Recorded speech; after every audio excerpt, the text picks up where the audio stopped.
আমি অঞ্জলি পাল রান্নাঘর এসে গেছি। আজকে সুজি ময়দার তেলের পিঠে বানিয়ে দেখাবো। এতে ময়দা, সুজি, দুধ, নারকেল আর গুড় আর চিনি দিয়ে মেখেছি।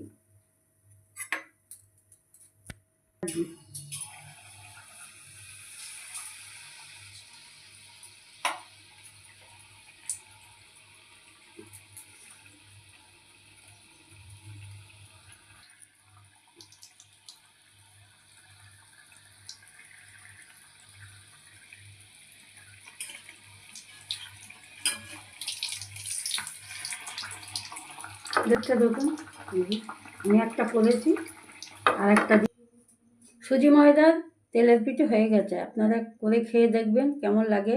আমাকে সাবস্ক্রাইব করে দেবেন আর কমেন্ট করে জানাবেন কেমন লাগলো। নমস্কার।